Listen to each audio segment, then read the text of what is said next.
Good day everyone! Welcome to Principle 1, which is the leadership and governance.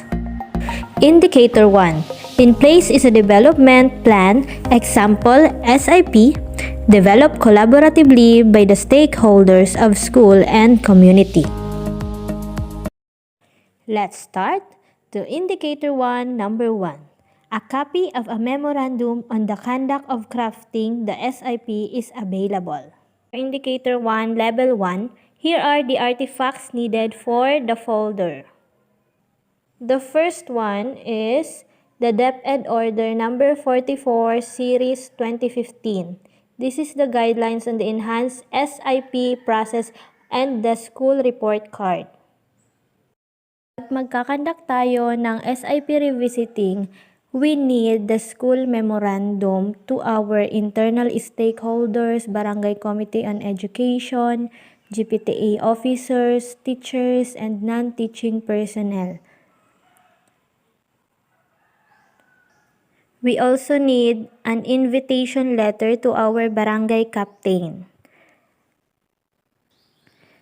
So because we are a partner school of Educo, we put the brief guide for the school-based rollout on revisiting the school improvement plan in the context of COVID-19 pandemic. So ito yung guidelines namin, kaya kami nakapag-conduct ng SIP revisiting. Okay, let's proceed to number 2. This is a received copy of the letter of invitation sent to identified participants in the crafting of SIP, such as the school head and team, school planning team, project teams, and support staff, with at least 3 community stakeholders is available. Indicator 1, Level 1. For number 2, we need the following artifacts natin ng invitation letter para sa ating barangay captain kasi po siya ay part ng ating school planning team. Kailangan assigned po ito ng ating school head and then ng ating barangay captain kapag na-receive niya na ang letter of invitation from the school.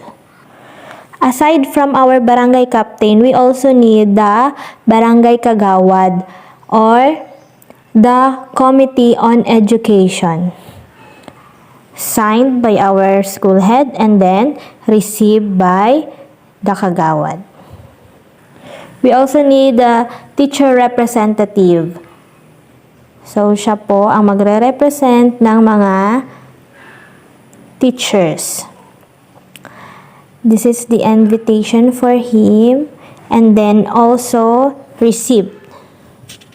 Aside from them, we also need a Child Protection Committee. So, bibigyan din po natin siya ng letter na magkakandak tayo ng SIP revisiting. Na-receive din po niya dapat ang letter from the school. Okay, next. Kailangan po na mayroong pupil representative, which is our SPG president. Okay, and then na-receive din po dapat ng pupil.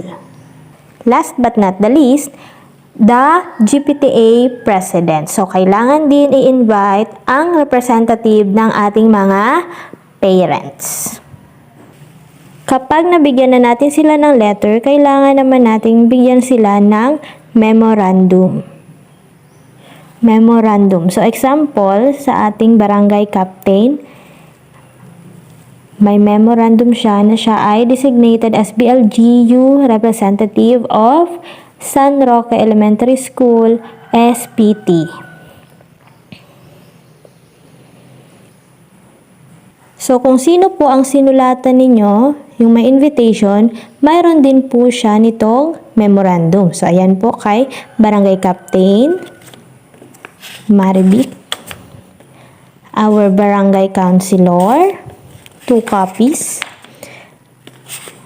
Okay. The parent representative, which is the GPTA president. And then the pupil representative, the SPG president. the teacher representative, and the Child Protection Committee assigned. So, lahat po sila mayroon ding memorandum. For number 3, a received copy of the designation papers of the school planning team, project teams, and support staff is available.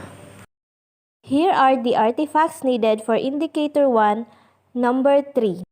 So, nilagay po namin dito yung designation ng mga school planning team. Number 1 is the designation for our school head. Dapat po ay signed din ng ating school head. So, next, designation of the BLGU representative, the barangay captain. We also have the designation of pupil representative, which is the SPG president. We have here also the designation of the Child Protection Committee. Next is the designation of teacher representative. So, dapat po assigned ito ng ating school head and ng ating teacher representative. Kung sino po ang ating dinidesignate, dapat mayroon po siyang sign. Next is the designation of PTA representative, our president for GPTA. Kailangan din po dito ang designation ng ating SGC representative, or mas better kung yung president po ang ilalagay natin dito, SGC president. So now, let's move on to indicator 1, number 4, which is the documentation or minutes of the orientation meeting with photos or videos are available. Facts needed for indicator 1, number 4 are the following. So, uunahin po natin ilalagay ang minutes ng faculty meeting kasi bago po tayo magpatawag sa SPT or the school planning team, kailangan i-meeting muna ang mga faculty members para ipaalam po ang mangyayari sa SIP revisiting. Pagkatapos nating magpa-meeting sa faculty, magkakaroon na tayo ng meeting sa school planning team. So, ito na ang minutes ng naganap na SPT meeting. So, ayan ang minutes. Siyempre po, dapat ito ay signed ng ating Teachers Club Secretary and ng ating school head. Kailangan din po nating ilagay ang attendance ng ating naganap na consultative meeting. So, ayan, ng ating barangay captain, barangay councilor, GPTA president, the school head, brigada eskwela coordinator, school DRRM, coordinator, the teachers club secretary, school feeding coordinator, gulayan sa paaralan, School Child Protection Committee, the SPG President, the representative from grade 4 to grade 6. And syempre, kailangan natin ng documentation during the meeting. Indicator 1, number 5, Draft Development Guide formulated. Here are the artifacts needed for number 5. Draft Development Guide na na-formulate ng ating school planning team during the meeting. So, meron po dyang column, problems, root causes, recommendations, or solutions, and yung fund, kung saan po manggagaling. So, ito po ay gawa ng ating GPTA president. Kung sino po ang nag-attend doon, dapat po mayroon silang na-formulate na mga problem. Kung ano ang nakikita nilang problem sa school, lalagyan nila ng mga recommendation nila or solution sa nasabing problems. Okay, so ito naman po ay galing sa ating SPG President. Dapat po ang lahat ng ating draft ay mayroong signature ng persons involved. Okay, next is the PDRRM Coordinator. So, yan naman. Sa ating PDRRM Coordinator, sabi niya, ang problem ay yung flooding. So, in-state niya po dyan yung root causes and then kung ano ang mga recommendation niya or solution sa nasabing problem. So, next is from the Committee on Environment or pwede rin po yung gulayan sa paaralan coordinator. Siyempre, meron din po dapat na draft or problem na ilalagay ang ating barangay captain.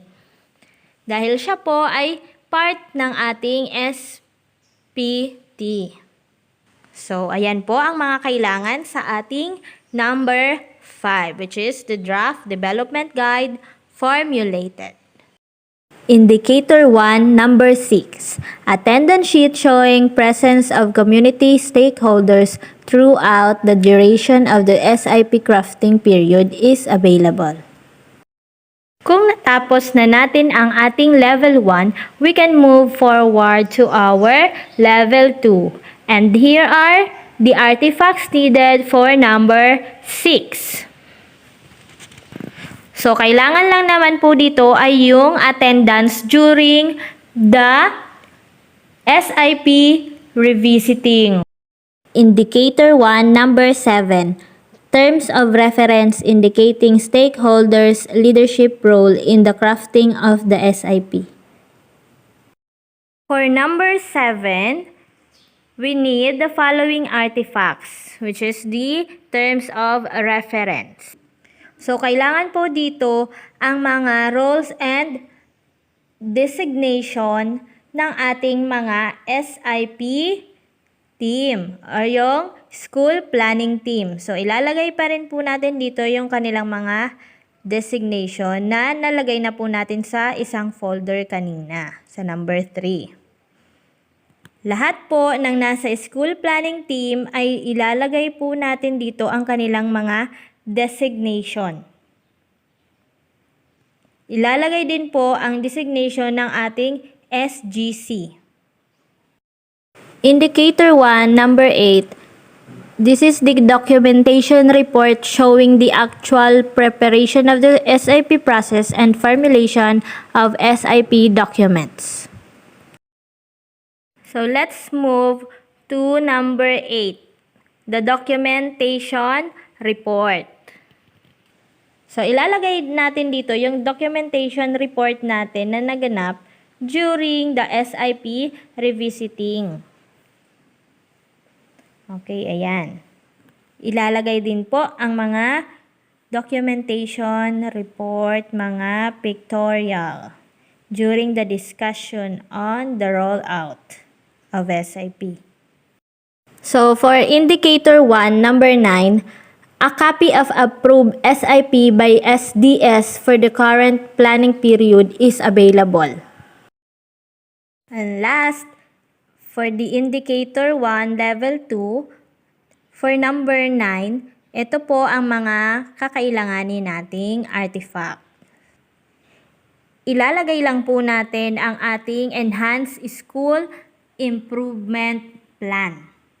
So, kung dalawa po ang available na SIP, ilalagay po natin ito.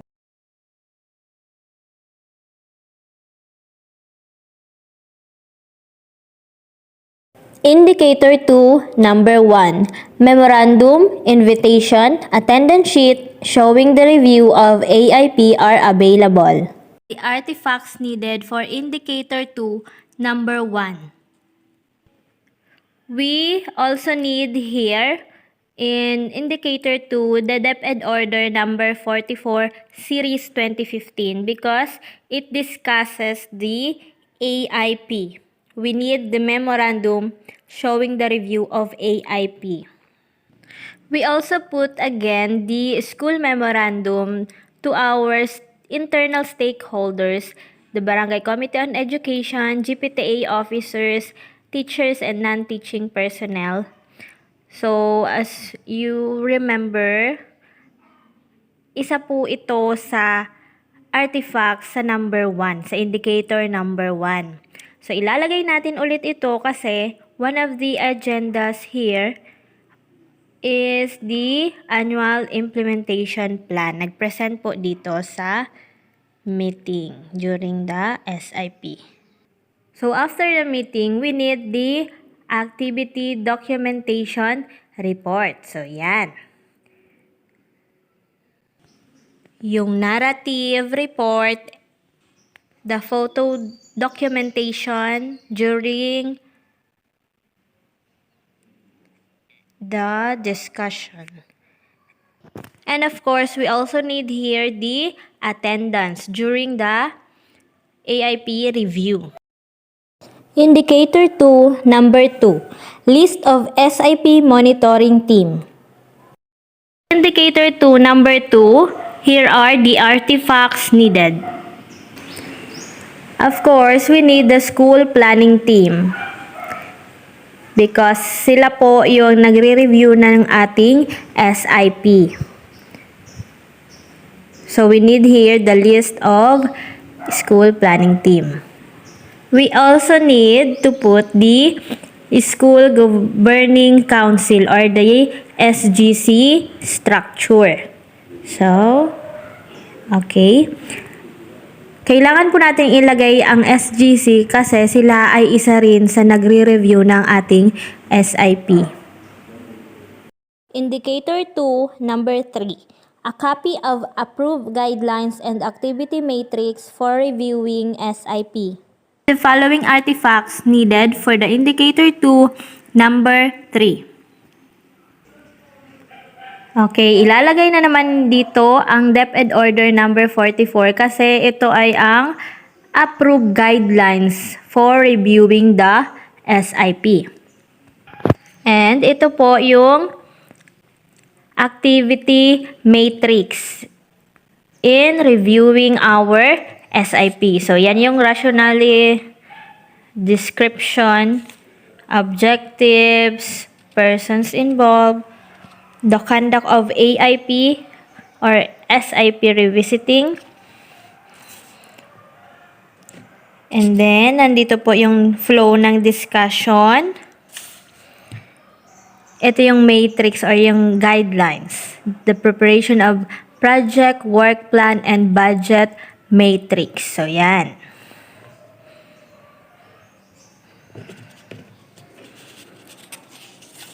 Okay, so yan lang po ang kailangan dito sa number 3. Indicator 2, number 4, a summary of findings, recommendations, and suggested AIP adjustment to improve the plan. Okay, so for indicator 2, number 4, here are the artifacts needed. So for this folder, we will put the recent AIP and the budget proposal MOE for fiscal year 2022 onwards. But aside from the AIP, we will also put the summary of findings. So kapag sinabi nating summary of findings, kailangan nating ilagay ang mga programs or projects na naroon sa AIP. Ilalagay natin ang mga hindi na-achieve or na-procure. Then, after that, we will put the remarks kung bakit ba hindi natin to na-procure na project. Indicator 2, number 5. Mid-year and year-end report project monitoring reports are available. For indicator 2, number 5, here are the artifacts needed for your folder. So, kailangan natin ng project monitoring reports. So, as you can see, itong project monitoring report form ay naroon po ito sa ating SIP. Kailangan lang pong i-photocopy and then ilalagyan or i-fill up lang po ang accomplishment Kung ano na ba? Example ito, Reading Enhancement Program. So, ang accomplishment or status to date, decrease the non-reader for the intermediate level. So, ang issues or problem namin dito, no face-to-face classes. Ang recommendation, we must have at least limited face-to-face classes. And then, dapat po napirmahan or may signature ng ating SPT and project team leader. So, pinapirma po namin dito ay ang aming reading coordinator. Sa bawat project monitoring form po natin, kailangan natin ng supporting documents. So, ang supporting documents natin dito sa reading ay yung field area. So, as you can see po, ang recent lang namin ay yung 2019 to 2020. Dahil wala na pong na-conduct this past few years because wala na po tayong face-to-face. Another example is for our nutritional status. So, syempre, lalagyan din natin dito. Ang supporting documents natin dito ay ang ating nutritional status form. Okay, so ilalagay natin dito yung form nila. This is for the intermediate. For the DRRM, firefighting equipment. So, yan ang name of project namin. So, accomplishment, mayroon lang kami, di ba nandito po, project or objectives and targets. So, nakalagay namin to purchase 4 fire extinguishers for all 8 rooms. So, ang accomplishment namin ay mayroon lang kaming na-purchase na 2 first aid kit. Ang issue or problem namin ay nag-decrease ng MOE allocation, kaya hindi namin ito na-achieve pa lahat. Ang supporting documents namin dito ay yung, syempre, yung nabili naming first aid kit. Uubusin nyo po dito yung lahat ng mga project monitoring report form ninyo. Okay, yan po. Increase stakeholders participation. So, nilagyan namin dito ng attendance ng aming stakeholders. Yung GPTA, and then yung aming brigada eskwela. Okay. We will also put here the school report card 3 years back. Okay, so here, yung aming school report card for 2018 to 1920,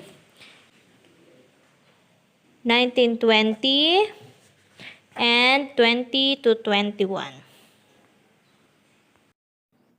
Now that we're done, we can proceed to indicator 3.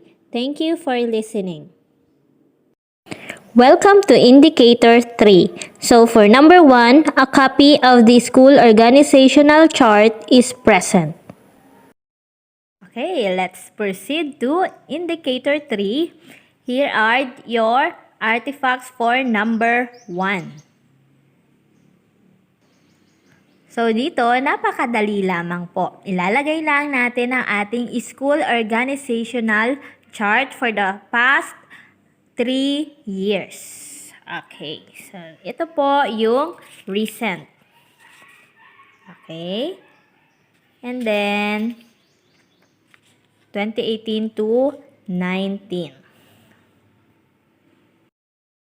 Indicator 3, number 2. A copy of the different roles and responsibilities of both internal and external stakeholders. This is for indicator 3, number 2. So, nilagay namin dito ang designation and then roles and responsibilities ng aming GPTA officers. Okay. Kailangan din po nating ilagay ang mga roles ng ating SPG, SGC, and then the faculty. So, yun po ang ilalagay dito sa folder na ito. Indicator 3, number 3. Documents showing that school stakeholders are collaborating with the schools. Okay, for indicator 3, this is for level 2. Number 3, here are the artifacts needed.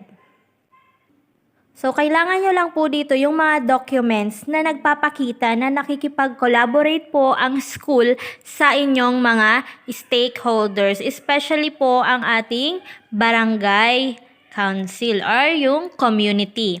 So, dito, nilagay namin ang aming project reel. Ilalagay nyo po ang mga proposals. Okay? Pwede din po ang ating brigada sa pagbasa programs. Kasi nandito may mga nag-volunteer na mga stakeholders and then yung mga alumni ng ating mga school. Okay. And next,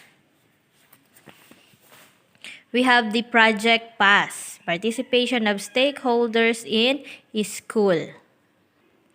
Maaari rin po tayong maghanap or maghiram sa ating barangay council ng kanilang BCPC. So ito ay napakagandang supporting documents dito sa ating folder number 3 kasi nandito ang lahat ng collaborate ng barangay sa school. So, nandito may mga activity po ang mga bata na ginaganap din sa barangay. Thank you so much for listening. So, yan po ang lahat ng ilalagay natin sa ating indicator number 3. Indicator 4. Number 1. Directory of school and community leaders with their names and updated contact information such as email, cell phone number are available. So, we are now on the indicator 4. Here are the artifacts needed for this folder. So, kailangan lang po dito ang ating directory.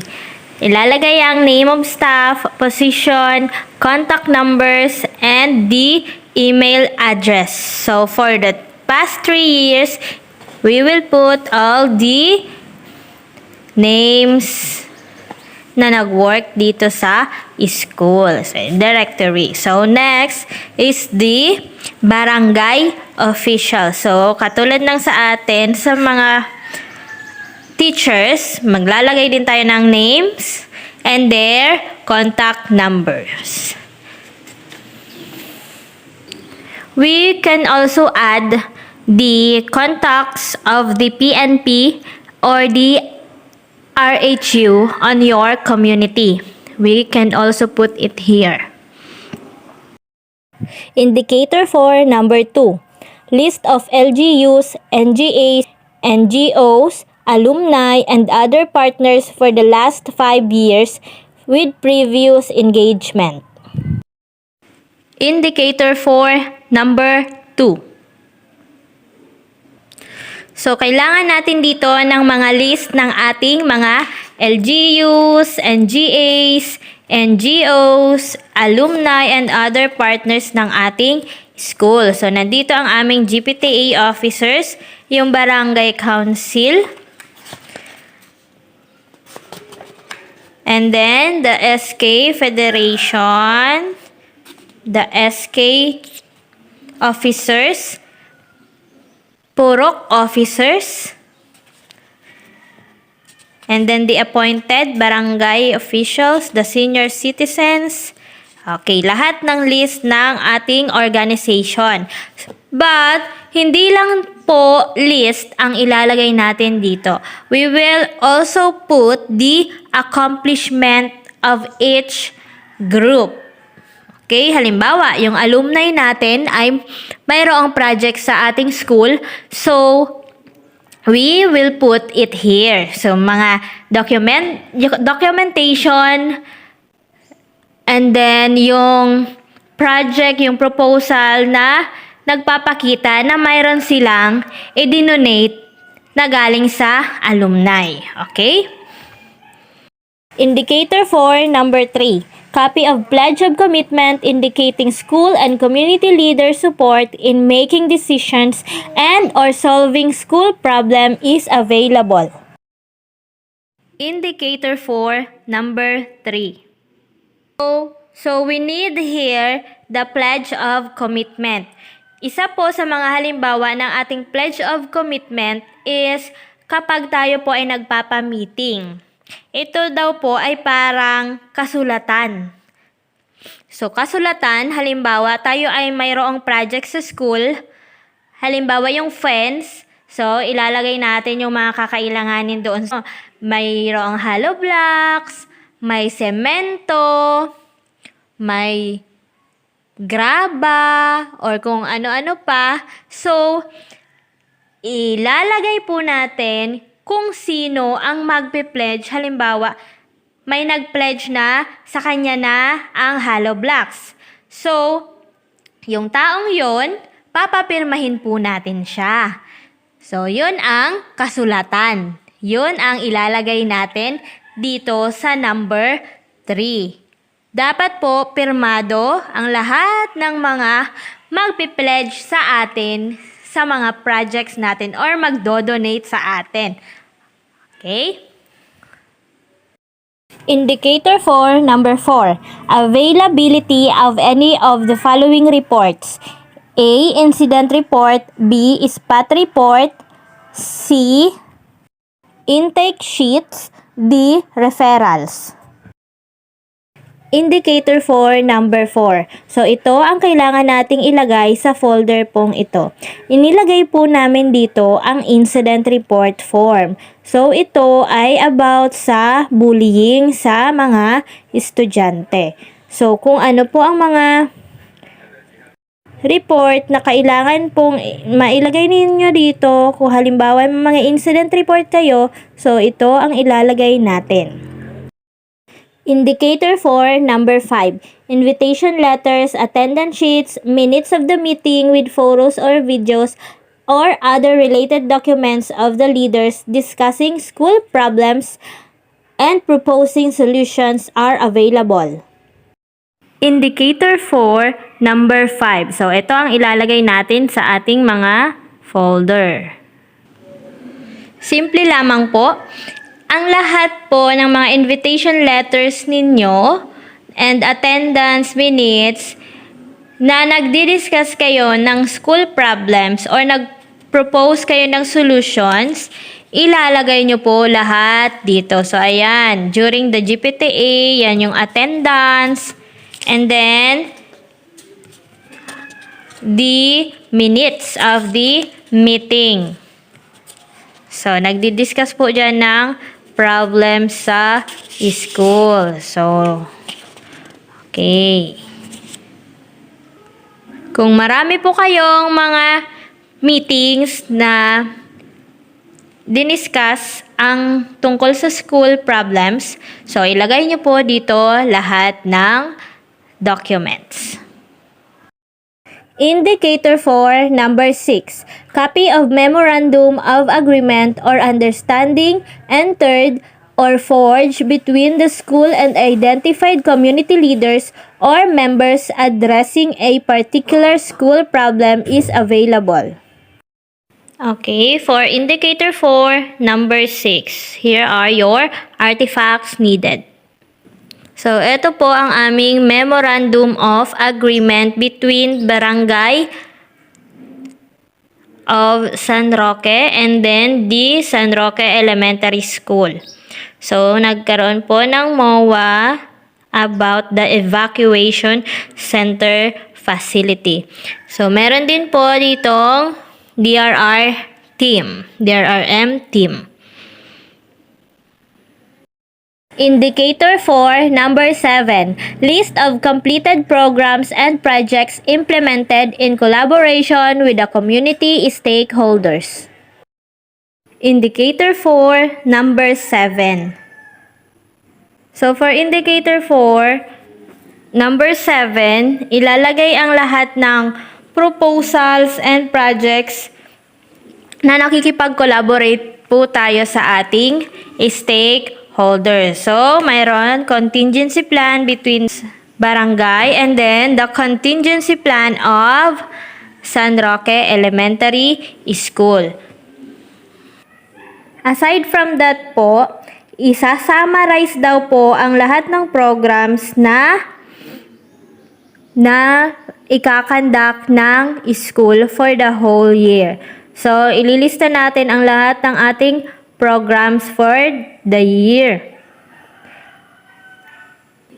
And then, lalagyan po natin ito ng remarks kung ito ba ay ongoing. Halimbawa, itong brigada sa pagbasa.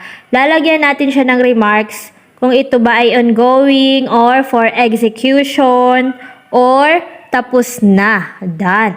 Okay? So, yan po ang summary. Ililist ang completed programs and projects. Thank you for listening. And now, we can now proceed to Indicator 5. Indicator 5, number 1. Learning and Development Needs Report of the School and Community Leaders. Okay, for Indicator 5, number 1. We put here the summary of OPCRF and the IPCRF ratings for the last 3 years. We can also put the SPG needs, the SGC needs, and the community leaders needs. Indicator 5, number 2, Capacity Building Program Plan based on the identified L&D needs. Indicator 5, number 2, here are your artifacts needed. So, kailangan lang po natin i-photocopy ang project work plan and budget matrix na makikita natin doon sa SIP. So, yan. Lahat ng project work plan, kailangan nating i-photocopy. Okay. And then, the priority improvement areas.